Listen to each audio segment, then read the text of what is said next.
ओम नमः शिवाय। जय श्री महाकाल। देखिए, शुक्रवार का विशेष दिन आ गया है और ये दिन समर्पित होता है माता लक्ष्मी जी को।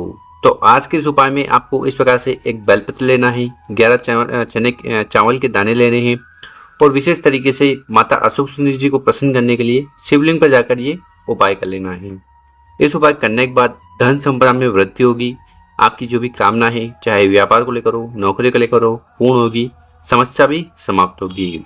तो गुरुजी ने अचूक उपाय बताया है, कैसे करना है वो बताएंगे। उसके पहले इस वीडियो को लाइक कर दें, चैनल पर नए हो सब्सक्राइब कर दें और कम से कम 3 लोगों के साथ व्हाट्सएप पर इस वीडियो को जरूर शेयर करें।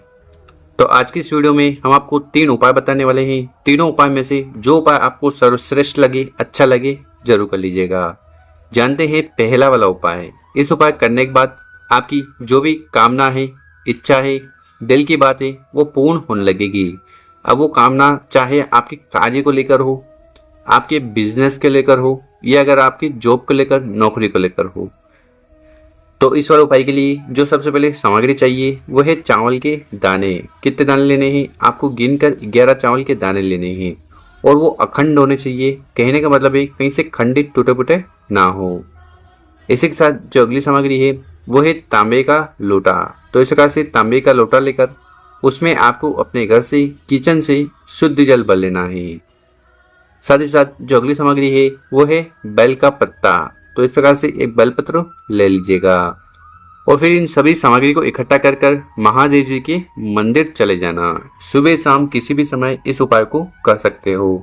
मंदिर में पहुंचकर आपका चेहरा उत्तर दिशा की तरफ होना चाहिए।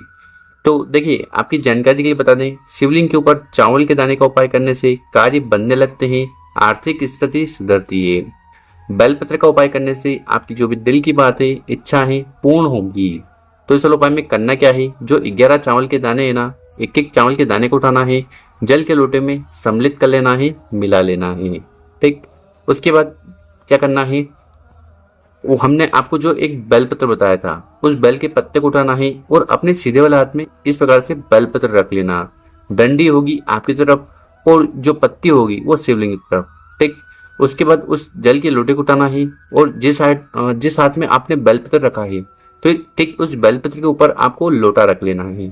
ठीक, देखिए, अगर आपके घर के आसपास शिव मंदिर है तो ये कार्य अपने घर से कर सकते हो, और शिव मंदिर दूर है तो शिव मंदिर में जाकर आपको ये कार्य करना है। फिर उस जल के लोटे को उठाना है, पूरा पूरा जल शिवलिंग के ऊपर उड़ेल देना, पंचाक्षर षडाक्षर मंत्रों का स्मरण करते हुए, और 11 चावल के दाने भी शिवलिंग पर चढ़ा देना। उसके बाद जो हमने आपको एक बेलपत्र बताया है उसको उठाना है, अपनी जो भी कामना है, इच्छा है, उसका स्मरण करते हुए उस बेलपत्र को माता अशोक सुंदरी वाली जगह पर समर्पित कर देना है। दोनों जलाधारी के बीच में मोटी सी लाइन है ना, यहाँ। ठीक, बेलपत्र समर्पित कर दिया और फिर शिवलिंग के पास बैठकर भगवान भोलेनाथ से, माता अशोक सुंदरी जी से प्रार्थना वगैरह कर लेना है। आपकी जो भी कामना है, दिल की बात है, इच्छा है, मनोरथ है, उन्हें पूर्ण करें। तो इस प्रकार से प्रार्थना निवेदन करते हुए आपको ये पहला वाला उपाय जरूर कर लेना है। अब जानते हैं गुरुजी द्वारा बताया गया दूसरा उपाय। विशेषकर ये उपाय क्यों करना है? देखिए, लक्ष्मी प्राप्ति के लिए, धन प्राप्ति के लिए, और जो आर्थिक स्थिति खराब चल रही है उसके सुधार के लिए ये उपाय जरूरी है। तो इस वाले उपाय में आपको क्या क्या सामग्री की जरूरत है देखते जाइएगा। सबसे पहले आपको दुर्वा ले लेनी है। देखिए, बहुत सारे लोग इसको घास बोलते हैं। ठीक है, तो घर के आसपास जो दुर्वा होती है ना, वो आपको ले लेनी है। कितना? मात्र 1 बंडल। इसी के साथ जो अगली सामग्री है वो है दूध। कौन सा दूध? तो आपको कच्चा दूध लेना है। कच्चा दूध मतलब जिसको एक बार भी गर्म ना किया गया हो। अगर ऐसा मिल जाए तो सर्वोत्तम होगा, नहीं तो आप कौन सा भी दूध ले सकते हो। इसी के साथ जो अगली सामग्री है वो है लोटा। कौन सा लोटा? तो आपको स्टील का लोटा लेना है। स्टील के लोटे में सबसे पहले सर्वप्रथम जल भर लेना है। जल भर लिया, उसके बाद जो हमने आपको कच्चा दूध बताया था, उस कच्चे दूध को इस जल के लोटे में डाल देना।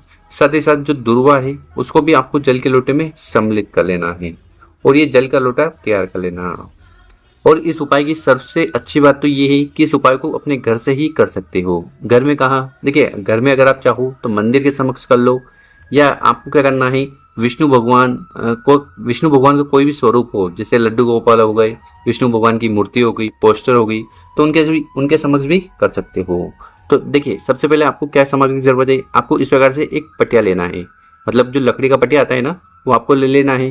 ठीक, उस लकड़ी के पट्टियों पर आपको क्या करना है, जो भी कपड़ा हो, लाल कपड़ा हो तो इस प्रकार से आपको लाल कपड़ा बिछा देना है।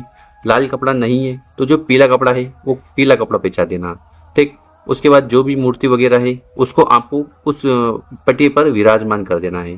ठीक, यहाँ पर एक इमेज से समझिए, ये देखिए यहाँ पर क्या करना है आपको, ये पटिया हो गया, इस पट्टी के ऊपर जो भी मूर्ति वगैरह है, पोस्टर जो भी हो उसको रख देना, हारफुल कर लेना, जो भी पूजन सामग्री है, आरती वगैरह कर लेना।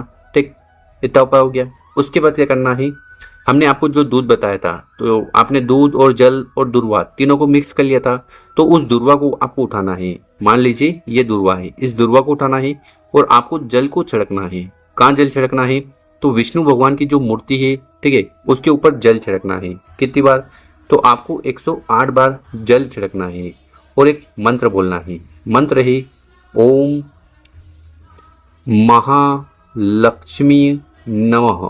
क्या मंत्र है, ओम महालक्ष्मी नमः। इस मंत्र का 108 बार जाप करना है और 108 बार जाप करते हुए आपको 108 बार जल को छिड़कना है। बस इतना सा उपाय कर लीजिएगा। गुरुजी ने कहा है जो भी व्यक्ति विशेषकर इस उपाय को शुक्रवार वाले दिन कर लेता है, क्या करता है, जल के लोटे में दूध और पानी डालकर शिवलिंग के दूध और पानी डालकर भगवान विष्णु के कौन सी भी मूर्ति है उसके ऊपर छिड़क देता है। तो इससे भगवान विष्णु और माता लक्ष्मी की असीम कृपा उस व्यक्ति पर होती है। उस व्यक्ति के जीवन में जो आर्थिक स्थिति है वो सुधरती है, धन संपदा से जुड़ी जो कामना है वो पूर्ण होती है। तो गुरुजी ने दूसरा वाला विशेष उपाय बताया है, जरूर करिएगा। अब जान लेते हैं गुरुजी द्वारा बताया गया तीसरा उपाय। विशेषकर इस उपाय करने के बाद समस्याएं, बाधाएं और जो भी परेशानियां आपके जीवन में आ रही है वो खत्म होने लगेगी। तो इस वाले उपाय के लिए आपको क्या क्या सामग्री की जरूरत है, सबसे पहले आपको इस प्रकार से मात्र एक दीपक ले लेना है। दीपक में जलाने के लिए गोल बत्ती लेना, ठीक, और घी ले लेना। देखिए यहाँ पर आपका सवाल हो सकता है दीपक कौन सा, तो आप मिट्टी का दीपक भी ले सकते हो, ठीक, और आटे के दीपक भी बना सकते हो। देखिए मिट्टी का दीपक लो तो आप अगर मंदिर से ले रहे हो तो सुनिश्चित कर लीजिएगा कि वो घी का हो, क्योंकि क्या होता है ना कि बहुत बार तेल के दीपक में घी की बत्ती लगा देते हैं, तो ऐसा आपको नहीं करना है। और अगर आप आटे के दीपक बना रहे हो तो आपको इस प्रकार से गोल आटे का दीपक तो बना लेना है, उसमें कंगूरा बत्ती रखने का स्थान नहीं बनाना है। तो इस प्रकार से एक दीपक तैयार कर लेना और फिर ये दीपक को लेकर आपको चले जाना है बेलपत्र के पेड़ के नीचे। ठीक है, कब जाना है, शाम के समय आपको जाना है और वहां पर पहुंचकर उस दीपक को वहीं बेलपत्र के पेड़ के नीचे रखकर प्रज्वलित कर देना है, जला देना है। जलाते समय आपको शुक्र देवता का स्मरण कर लेना, साथ ही साथ आपको महामृत्युंजय जो मंत्र है उनका भी स्मरण करना है। आपको पता होगा महामृत्युंजय मंत्र कुछ इस प्रकार है, ओम त्र्यंबकम यजामहे सुगंधिम पुष्टिवर्धनम उर्वारुकमेव वंदना मृत्युर्मोक्षे मामृतात्। तो इस मंत्र का 7 बार, 11 बार, 21 बार, 51 बार, जितनी बार बन पाए आपको जाप कर लेना है। गुरुजी ने कहा है जो भी व्यक्ति इस प्रकार से ये विशेष उपाय कर लेता है बेलपत्र के पेड़ के नीचे जाकर एक दीपक जलाकर, तो उस व्यक्ति के जीवन से सारी समस्याएं, बाधाएं, परेशानियां और जो भी दुख है या बीमारियां हैं वो समाप्त होने लगती है शुक्र देवता की कृपा से। गुरुजी द्वारा बताया गया अद्भुत उपाय है। तीनों उपाय में से जो उपाय अच्छा लगे जरूर करिएगा। मेरे प्यारे दोस्तों, वीडियो अच्छी लगी हो 5 लोगों के साथ व्हाट्सएप पर वीडियो को शेयर करें। ओम नमः शिवाय।